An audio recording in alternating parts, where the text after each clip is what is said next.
Salut à tous, la Tétoise TV, elle est là.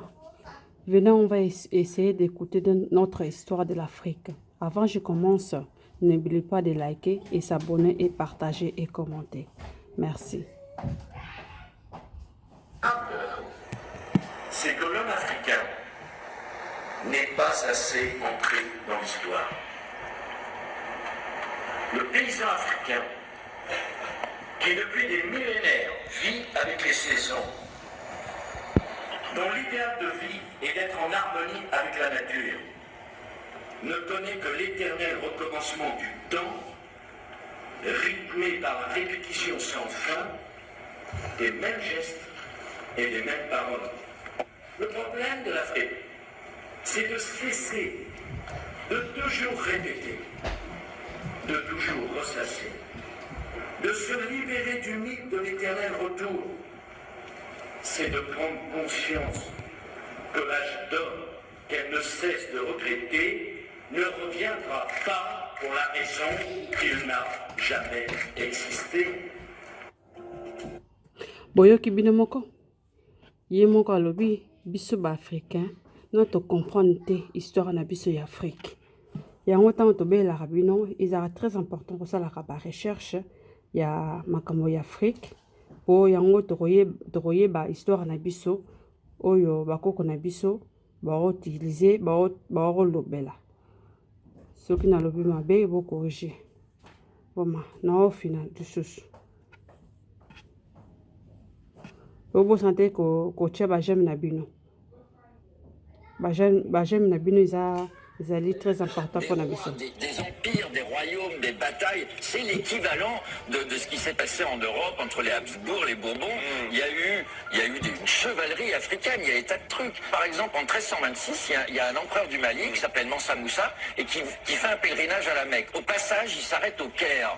Il passe pas inaperçu, son escorte fait 60 000 hommes, il a 80 chameaux chargés d'or. C'est pas une petite tribu misérable, c'est un empire, c'est un vrai royaume avec des impôts, des flottes de guerre, ce genre de trucs.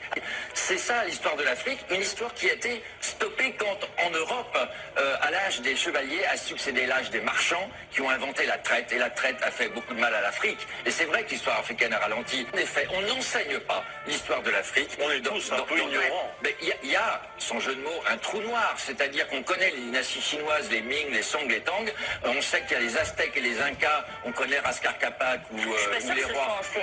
C'est enseigné, ça. Et ça n'est pas en l'histoire de l'Afrique, n'est pas enseigné. Alors quand et ça s'éteint, il y a une culpabilité, il y a en tout cas un manque dans l'apprentissage de l'histoire en France, voilà, comme si on avait honte de les avoir colonisés. Alors vous avez juste un truc.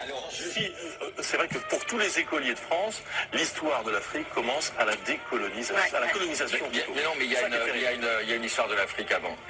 Dire que c'est très utile pour les politiques qui voulaient le pouvoir. C'est très utile de dire que le noir descend de son cocotier, qu'il est proche de l'animal, qu'il n'est pas évolué, comme disait François. C'était vraiment très, très pratique. Et quand toute la clique de Napoléon se retrouve en Égypte. En Égypte, c'est ce magnifique sphinx que l'on voit. Et puis il y a Volney, qui est un grand intellectuel de l'époque, qui regarde le sphinx et qui se dit, c'est pas une tête d'arabe ça, le sphinx. Les pommettes hautes, la bouche épatée comme ça. Il regarde les coptes autour et il se dit, c'est un croisement entre un noir et un blanc. Enfin, il y a quelque chose de négroïde dans le sphinx. Et évidemment, tout ça, ça a été étouffé. C'est dans ses écrits. Hein, Volney dit, le sphinx est noir. Enfin, le sphinx est plus proche du noir que de l'arabe. C'est ce qui est logique, puisque les arabes sont venus largement après la fin de l'Empire égyptien. Oui, mais il y a quand même une question parce qu'en Égypte, du nord au sud, vous avez au sud des Noirs et au nord. Bien sûr, mais vraisemblablement, c'est de par la Tanzanie que c'est parti, puisqu'ils ont simplement suivi le Nil. Et donc après, c'était un bassin métissé, mais les premières dynasties, 5e dynastie, les grandes constructions géantes, ce qui fascinait Napoléon à l'époque, il se trouve que c'était peut-être des gens, peut-être pas négroïdes, mais en tout cas noirs de peau.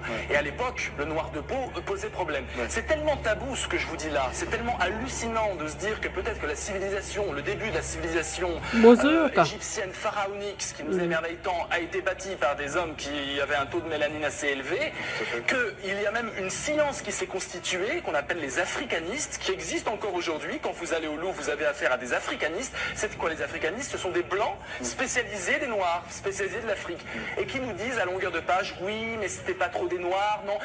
Parce que dans les années 30, on pensait que c'était évidemment des caucasiens qui avaient créé l'Empire égyptien, puis qui étaient repartis dans le nord. C'était tellement merveilleux, ça ne pouvait pas être des noirs, on était en pleine traite négrière. Vous voyez, déjà, là, on est vraiment dans un conflit où le Maurras est totalement instrumentalisé. Voilà pourquoi c'est piégé, voilà pourquoi il faut mettre des pincettes, et vous... Alors, je vous ai appelé mes sœurs et mes frères, pourquoi? Plutôt que mesdames et messieurs.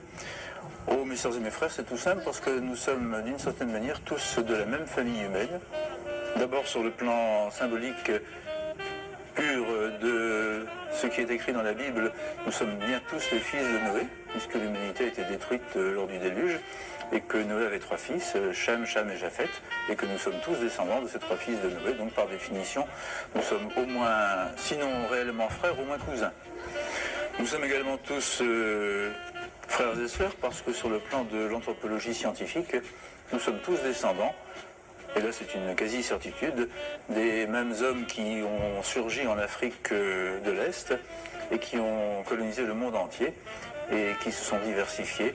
Et du reste, je prends plaisir à rappeler que lorsque les premiers hommes se sont élevés sur la terre de l'Afrique, et donc nous en sommes issus, nous avions tous la peau noire. Bon, moi, la peau blanche est un accident de variation. Nous avons été salaka mukili. Bateau bazar le bosso biso bateau monde. Il y a un faut qu'on a fier na posuna pour changer posuna au départ. Sœurs et frères, et du reste nous avons tous sur le plan scientifique exactement les mêmes cellules, les mêmes mélanocytes, les mêmes cellules qui pigmentent la peau sont identiques quelle que soit la couleur de notre peau. C'est ça. Now, if I were to tell you that blacks once had a great culture which exceeded the culture of whites, you'd probably find that pretty incredible. But we're talking about the ignored truths of history.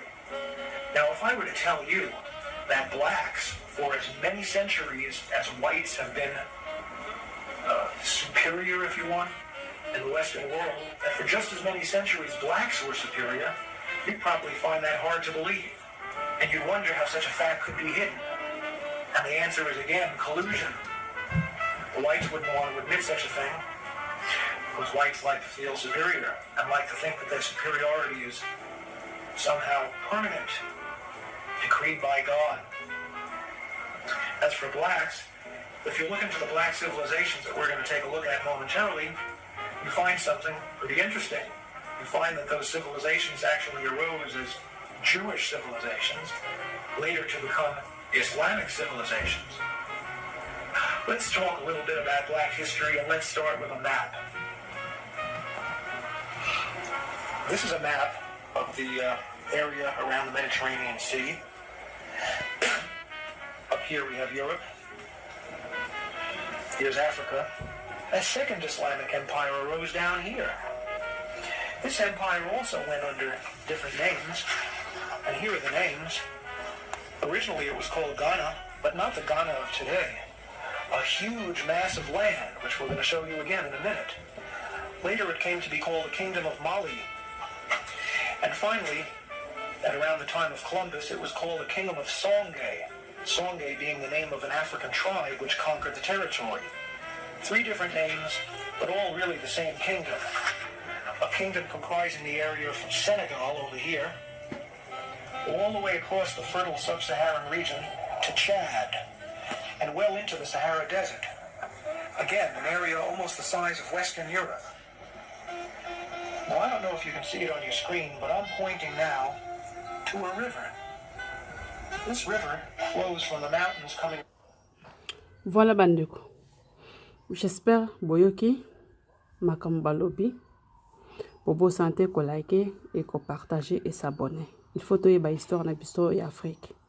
Boli ngate mingindele ba yebo yipsa biso. Toye ba kusala ba recherche pour toye ba histoire na biso. Nzamba tanga sala mukili bato bazara bato liboso nanu zara ba noir. Ba noir.